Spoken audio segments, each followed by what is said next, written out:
सबसे पहले कि अनबाउंड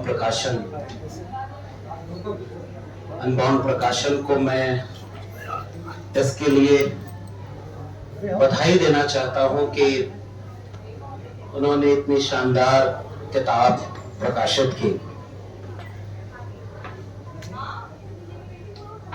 हमारे जैसे लोग जो साहित्य के विद्यार्थी हैं वो अलग नजरिए से कविताओं को पढ़ते देखते समझते हैं, और मंच पर हम सब के जिन विश्वविद्यालयों में हमने पढ़ाई की है उनको जिन लोगों ने तराशा है, हम जैसे तमाम लोगों को, आशुतोष जी बैठे हुए हैं, संपादन किया संतोष अर्श ने, तो उन्होंने अपने तरीके से अपनी बात कह दी।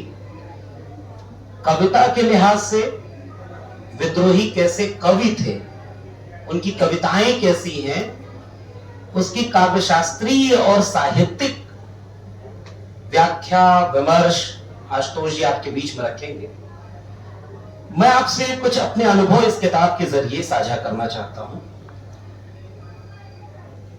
और उसकी शुरुआत संतोष जी को इसकी बधाई देते हुए करूंगा कि उन्होंने एक बहुत शानदार भूमिका इस किताब में लिखी है, और उसके पहले वाक्य से मैं अपनी बात शुरू कर रहा हूं, जब इन्होंने कहा कि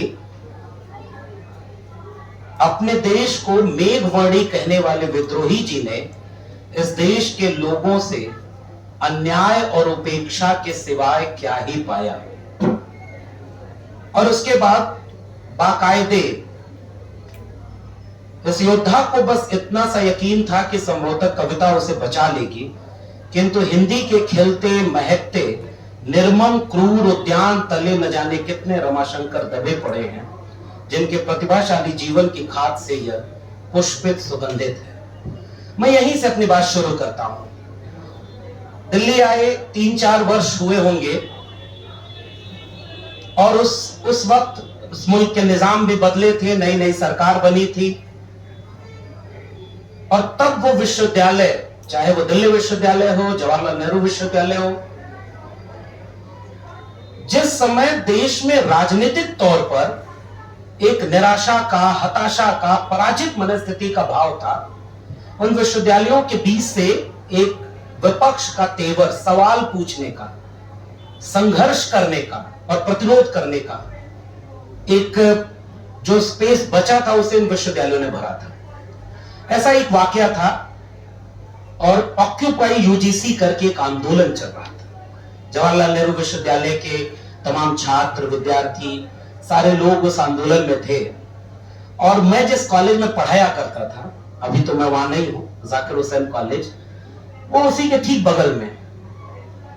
तो कई बार ऐसा हुआ कि शिक्षकों से जुड़ा हुआ मसला था, विद्यार्थियों से जुड़ा हुआ मसला था, तो उस आंदोलन से होते हुए हम लोग वहां भी अपनी सहमति दर्ज करते थे कि शिक्षा को बर्बाद नहीं किया जाना चाहिए। एक शाम कॉलेज से निकलने के बाद जब मैं वहां पहुंचता हूं और देखता हूं कि आंदोलनकारी छात्रों का हुजूम सड़क पर बैठा हुआ है, और यूजीसी की 4 दीवारी के सामने एक बंद गेट, जिसके पीछे की तरफ पुलिस खड़ी है, लाठियां हैं, सड़क की तरफ बैरिकेटिंग है, और उस गेट के सामने एक कवि कविता पढ़ रहा है। और वो कविता भी वही थी जो शायद आशीष जी ने जिसका जिक्र किया, हम गुलामी की अंतिम हदों तक लड़ेंगे। और ऐसा लग रहा था कि उस आंदोलन की सबसे केंद्रीय भूमिका वो एक कवि निभा रहा था, जिसकी कविता पर वहां खड़े आंदोलनकारी तालियां बजा रहे थे। मुझे लग रहा है कि संतोष जी ने जिस शिकायत से अपनी बात शुरू की है, उसका एक जवाब तो यह है कि साहित्यकारों की, आशीष जी ने अभी भूमिका में एक बड़ी महत्वपूर्ण बात कह दी, विश्वविद्यालय के उस दायरे से वो भी बाहर हैं और हम भी बाहर हैं। ये बात बिल्कुल ठीक है कि अच्छा विद्वान कवि आज कैसे बनता है। आप कविता की किताब लिखिए तो 4 उसके आलोचक आपके मनपसंद के होते हैं कि अरे साहब क्या लिख दिया आपने, निराला के बाद तो आप ही हैं, आप कालिदास की आत्मा आप में उपरी है, वियोगी होगा पहला कवि, हाथ से उपजा होगा कान, समीक्षाएं छपे, तब आप बड़े कवि माने जाते हैं। और अगर आपका विश्वविद्यालय में प्रोफेसर हैं और मैं आशुतोष जी को अपवाद के रूप में उनके सामने ये बात कह रहा हूं, जोखिम के साथ वो भी सहमत होंगे, तो आपकी आलोचना आपको कवि मानने की परंपरा और बहुत बड़े कवि, वो एक अलग दृष्टिकोण से होगा।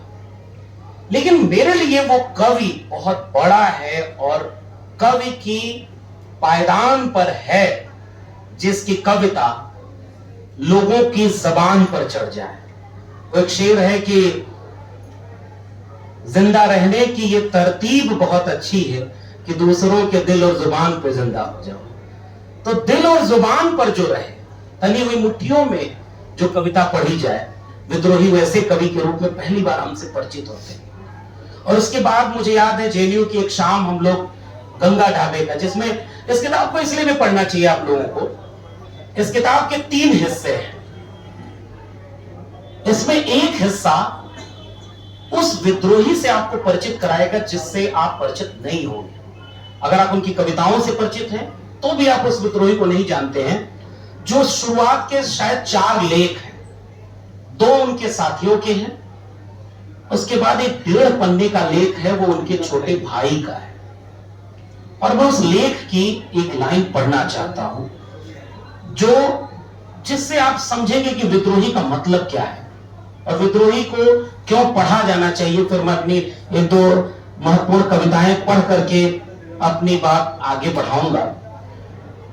और इसलिए भी इस किताब को पढ़ा जाना चाहिए कि हो गया व्यर्थ जीवन नाम से विद्रोही के छोटे भाई, विद्रोही के बारे में लिखा है। और हम सारे लोग जो पहली पीढ़ी के लोग उस जगह से निकल कर आए जो विद्रोही की कविताओं के मूल में है। और मैं दावे से यह कह रहा हूं कि जो आलोचक जिन्होंने नकारा विद्रोही को, उनके लिए वो बिंब प्रतीक शायद कविता की कसौटियों पर खरे नहीं उतरते रहे होंगे, क्योंकि उनकी दिनचर्या उस गांव के खेत खलिहान से, उस भैंस से, उस लाठी से नहीं गुजरी होगी जहां जीवन है। और इसलिए उनके लिए विद्रोही कवि नहीं। और इस लेख में तो चौथीराम जी ने एक जगह जिक्र किया है कि वही लोग तो एक जमाने में कबीर को भी कवि नहीं मानते थे। तो इस लेख में उस जगह से निकला हुआ एक विद्रोही, जिसको उनके छोटे भाई कहते हैं कि जैसा हमने भेजा था, विद्रोही कभी लौट कर वैसे हमारे घर नहीं आ पाए। एक 2 वाक्य पढ़ना चाह रहा हूं। दिल्ली में उन्हें किन लोगों ने तबाह और बर्बाद किया। बात इस पर भी होनी चाहिए क्योंकि संतोष ने हिम्मत की है, उन लोगों से लिखवाया है जिन्होंने बताया है कि शायद मई 1983 का वाकया है, अप्रैल 1983 जब एमए करने जवाहरलाल नेहरू विश्वविद्यालय में विद्रोही गए तो किसने उनके खिलाफ साजिश की। और बहुत नामवर लोगों के भी उसमें नाम आते हैं उस साजिश में, जिस पर बात कम होती है। और विद्रोही जिस विश्वविद्यालय में पढ़ने के लिए, इसमें उनके साथी का लेख है कि जब आने लगे तो इतने कम पैसे थे कि अगर वो पैसे खर्च करते तो उतने का केवल टिकट मिलता ट्रेन का। फिर वो जेएनयू आकर के न एडमिशन हो पाता न पढ़ पाते। तो विद्रोही जिन्होंने पहली कविता 3री कक्षा में लिखी थी, और उस कविता की लाइन भी इसमें किताब में है, सारा मैं ही बताऊंगा तो आप लोग खरीद के पढ़ेंगे नहीं। पढ़िएगा कि विद्रोही जब 3री कक्षा में है और कविता लिख रहे हैं, और उस समय विद्रोही कहते हैं, वो तेवर विद्रोही, मुझे लगता है किसी ने दिया नहीं होगा, मुझे नहीं पता, आशुतोष सर जब अपनी बात रखेंगे कि उन्हें विद्रोही कहा किसने। प्रणय कृष्ण अलग ढंग से उसको कहते हैं कि वो कभी लिखते नहीं थे, उनकी किताबों का संकलन कर पाना हमारे लिए मुश्किल था। विद्रोही कहते हैं कि बिना टिकट जाएंगे, और गाजियाबाद में आकर के पकड़ा भी गए, मजिस्ट्रेट चेकिंग थी, फिर भी लड़ते भिड़ते जेएनयू पहुंच गए, जेएनयू में एडमिशन ले लिया। एमए के विद्यार्थी थे, और उस एमए के विद्यार्थी से किसी ने कहा कि लिख करके आपका आंतरिक मूल्यांकन जो होगा, असाइनमेंट, तो विद्रोही ने कहा मैं बोल करके अपनी प्रतिभा को ज्यादा ढंग से व्यक्त कर सकता हूं, आप उसी पे। बाद में तय हुआ कि उनके बोले पर ही उनका मूल्यांकन किया जाएगा। एक ऐसा प्रतिभाशाली व्यक्ति जो अपने भीतर उस भारत को समेटे हुए है जो आज भी इस देश का 90% की नुमाइंदगी करता है, जिसके कवि कम हुए, जिसकी बात कहने वाला कोई आलोचना में हिंदी की दुनिया में बहुत कम लोग हुए। मैं ये नहीं कहूंगा कि नहीं हुए, लेकिन उस विद्रोही को किसने बदल दिया, या मैं कहूं कि मार दिया। इस किताब के पहले पन्ने में जिन दो उन लोगों का लेख है जो विद्रोही के साथ ही रहे हैं, उस पर मैं जाऊंगा तो बहुत लंबी बात हो जाएगी कि विद्रोही अपने हक के लिए जब लड़ रहे हैं तो वही जवाहरलाल नेहरू विश्वविद्यालय उस तरह से उनका साथ नहीं दे पाता है। विद्रोही को बेदखल किया जाता है, विश्वविद्यालय से निकाला जाता है, उसके बाद उनका एडमिशन नहीं होता है, और बाद में हम अब ये बात कहना उचित नहीं होगा कि किसका किसका एडमिशन हो जाता है और कितने तो प्रोफेसर बन गए। विद्यार्थी कहते हैं कि उसी जवाहरलाल नेहरू विश्वविद्यालय का किस्सा है, और मैंने अपनी किताब में लिखा है, इसी प्रकाशन से आई है तो मैं उसका भी जिक्र कर दे रहा हूं कि एक महानुभाव का इंटरव्यू इसी जवाहरलाल नेहरू विश्वविद्यालय में हुआ। राजनीति शास्त्र विज्ञान, राजनीति विज्ञान के अध्यापक बनने गए थे, और इंटरव्यू में पूछा गया कि मार्क्स और लेनिन में क्या फर्क देखते हैं आप, तो वो जनाब बोलते हैं कि वही 19-20 का फर्क था। तो किसी ने बोला कि अगर माओ जोड़ देते तो 19-20-21 कह देते हो। बाद में उनका भी चयन हुआ, लेकिन उसी विश्वविद्यालय से रमाशंकर विद्रोही वैसे नहीं बचे जैसे वो गए थे। बाद में उसी विश्वविद्यालय के जंगलों में अनगढ़ जगहों पर विद्रोही अपने वजूद के साथ जिंदा रहे, और उसी विश्वविद्यालय के किसी प्रणय कृष्ण ने अपने कमरे में, किसी सरफराज शायद नाम है उनका, उन लोगों ने अपने साथ विद्रोही को जिंदा रखा। वरना साहित्य की दुनिया के विश्वविद्यालयों में बैठे लोग ऐसे जाने कितने विद्रोहियों को जो अंकुरित होने के पहले ही मार चुके थे, वो भी इस विद्रोही को खत्म कर देते। और उनके भाई जो लेख लिखते हैं, मैं एक कोटेशन पढ़ना चाहता हूं। पहले गांव के जो सामंती लोग उनके पढ़ने लिखने से परेशान रहा करते थे, अब उनकी असफलताओं का उपहास करने लगे, क्योंकि गांव में मजाक उड़ता है कि गया तो था तुम्हारा बेटा डीएम बनने, चपरासी भी नहीं बन पाया। उसके बाद कौवा कौवे के साथ पास बैठता है, सुग्गा सुग्गे के पास, और ऐसे कहकर के वो जो अपमान हुआ, उन्होंने आखिरी में क्या लिखा है उनके भाई ने, उन्हें अपने साथ हुए अन्याय का प्रतिशोध स्वयं अपने जीवन से नहीं लेना चाहिए था। उनके छोटे भाई लिख रहे हैं कि विद्रोही के साथ गलत हुआ, लेकिन विद्रोही ने शायद अपने जीवन के साथ उसका बदला ले लिया। जिन लोगों ने उनके साथ अन्याय किया, इतिहास उन्हें कभी माफ नहीं करेगा। पता नहीं, मुझे एक सदिच्छा की तरह यह वाक्य लगता है, यह यथार्थ नहीं लगता, क्योंकि ऐसे तमाम लोग उन अंकुरित बीजों को मार करके आज शायद बड़ी बड़ी मसनदों पर, बहुत बड़े बड़े ओहदों पर बैठे हुए हैं।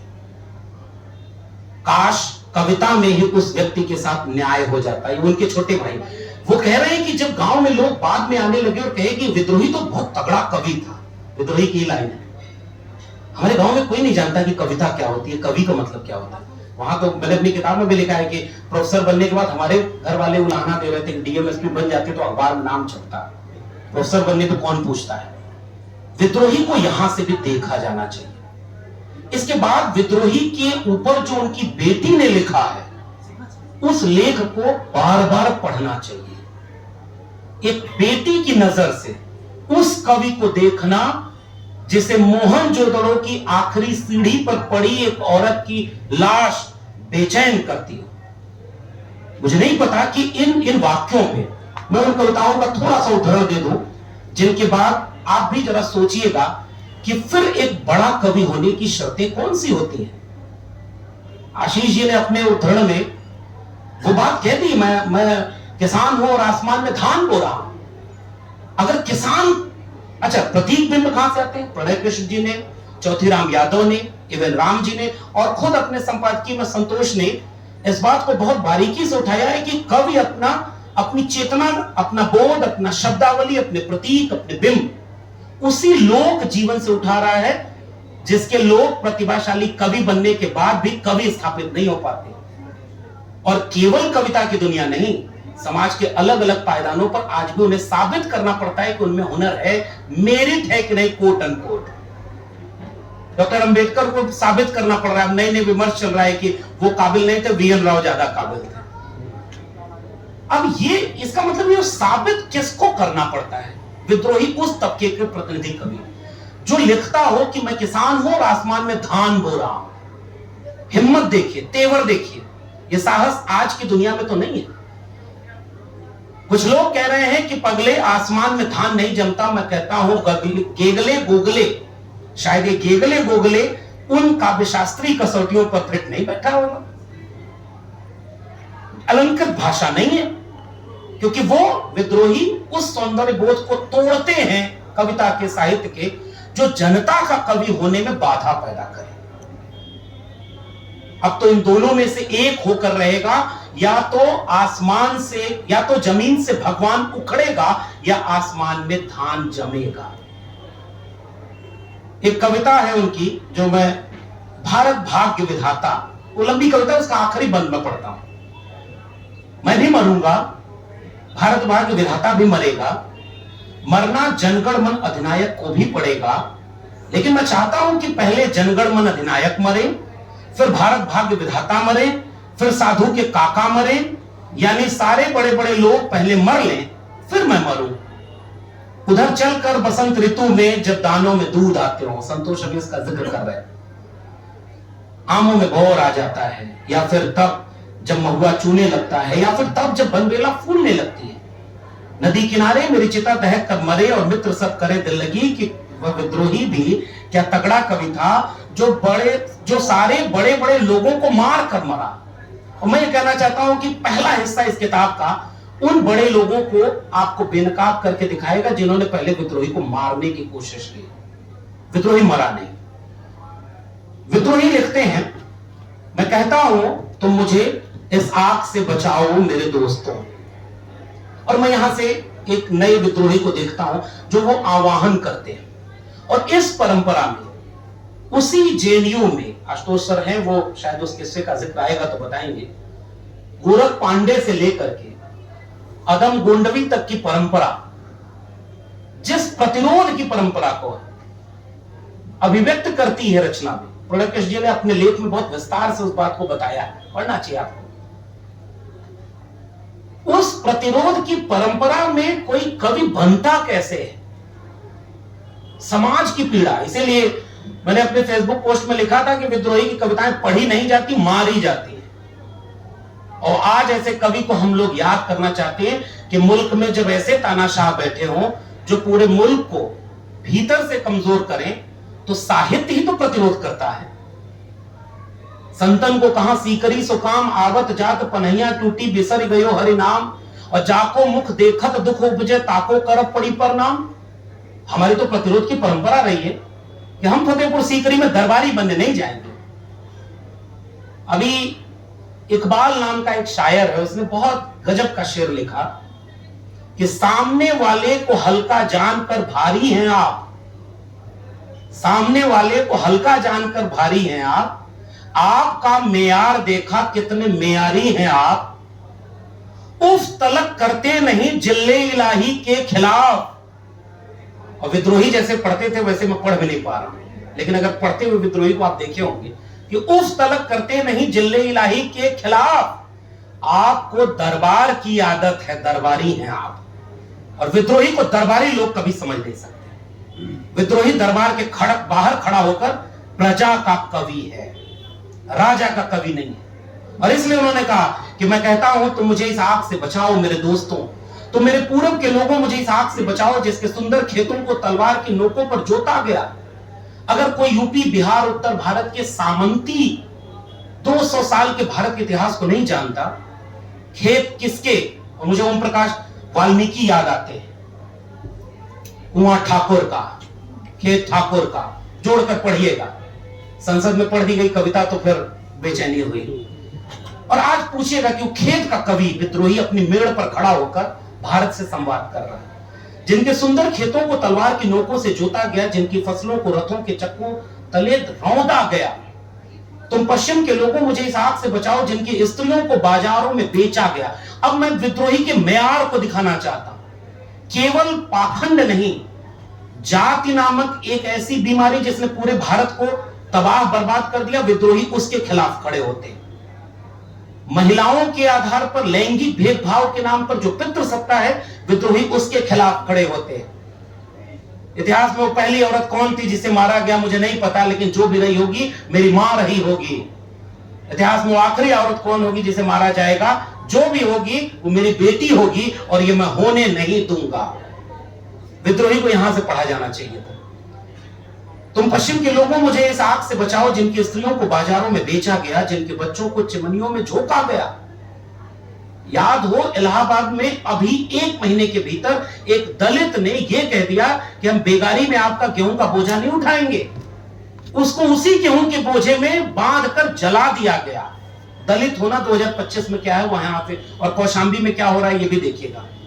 जिनके बच्चों को चिमनियों में झोंका गया, तुम उत्तर के लोगों, मुझे इस आग से बचाओ जिनकी बस्तियों को दावाग्नि में झोंका गया, जिनकी नावों को अतल जलराशियों में डुबोया गया। तुम वे सारे लोग मिलकर मुझे बचाओ जिनके खून के गारे से पिरामिड बने।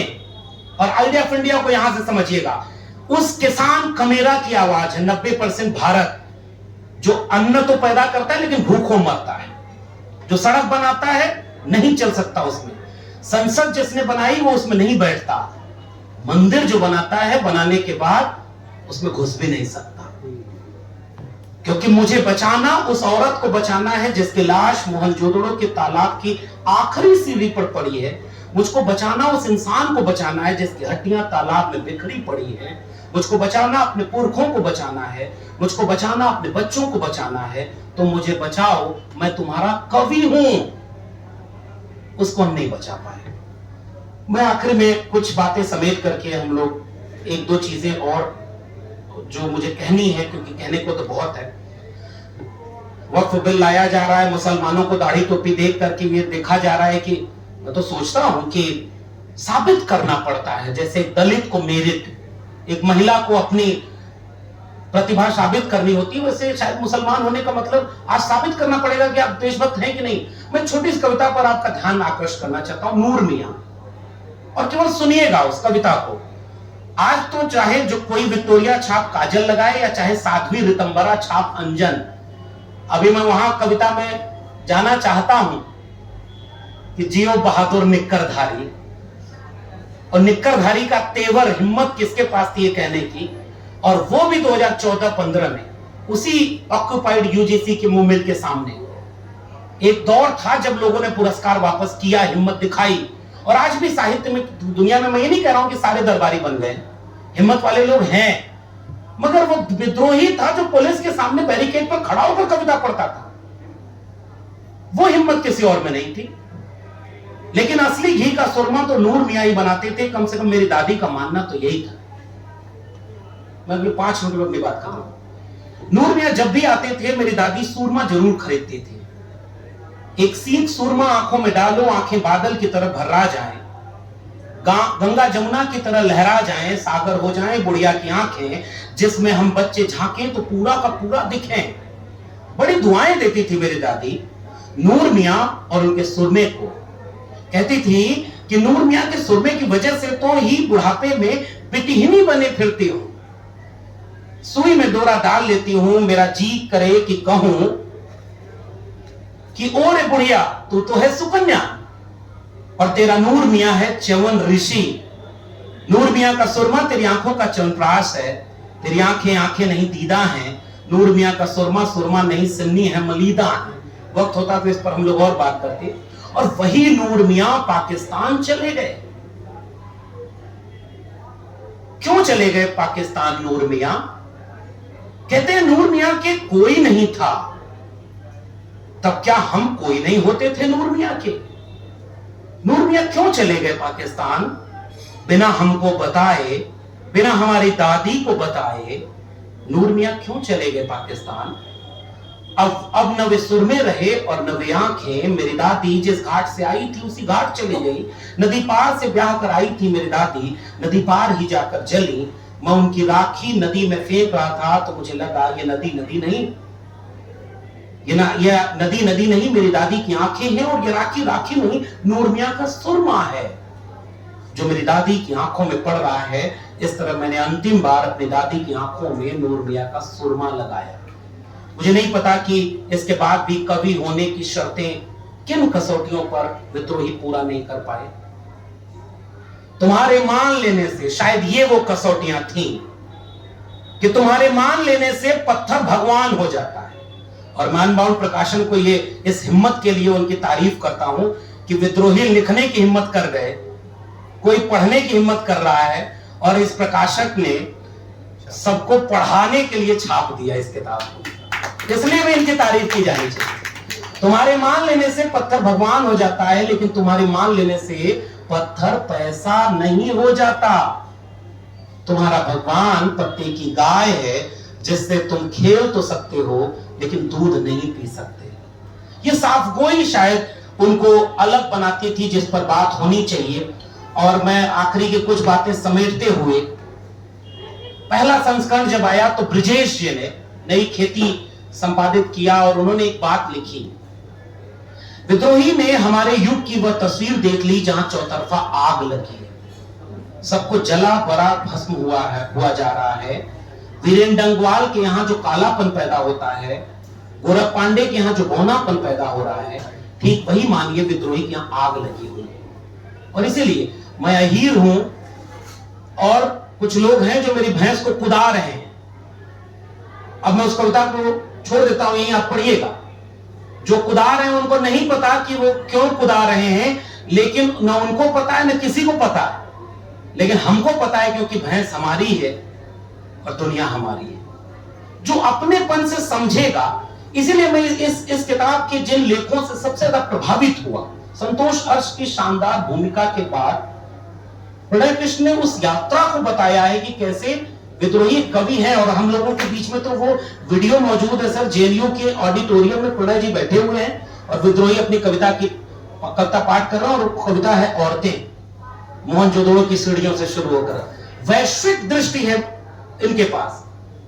अब जो आलोचक कह गए कि एडमिशन नहीं हो सकता तुम्हारा, कुछ लोग उनको बैल बुलाने का किस्सा इसी में कि भाई वो तो बैल है। कुछ लोग बैल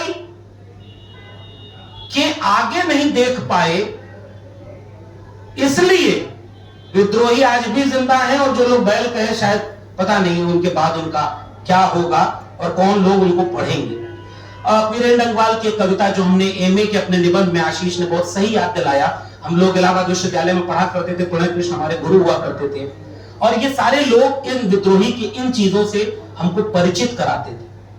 आज डॉक्टर लोहिया कहा करते थे एक जमाने में कि सड़कें खामोश हो जाए तो संसद आवारा हो जाती है, और संसद के ऊपर कविता लिखने वाला व्यक्ति, हमारे देश की संसद एक ऐसी घानी है जिसमें आधा तेल आधा पानी है।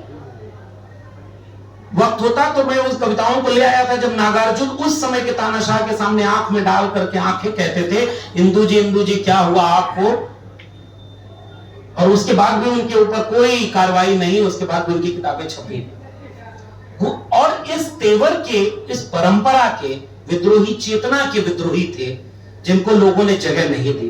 वीरेंद्र डंगवाल की एक कविता हम लोगों ने अपने एमए के दौरान लिखी थी, आएंगे उजले दिन जरूर आएंगे, मैं नहीं तसल्ली झूठ मूठ की देता, हर सपने के पीछे सच्चाई होती है, हर दौर कभी तो खत्म हुआ ही करता है, हर मुश्किल कुछ तो राह दिखाई देती है, अब तक चलकर आए हैं इतने लाख वर्ष, तो आगे भी चल करके ही हम जाएंगे, आएंगे उजले दिन जरूर। उजले दिन कहा है उन्होंने, अच्छे दिन नहीं कहा है।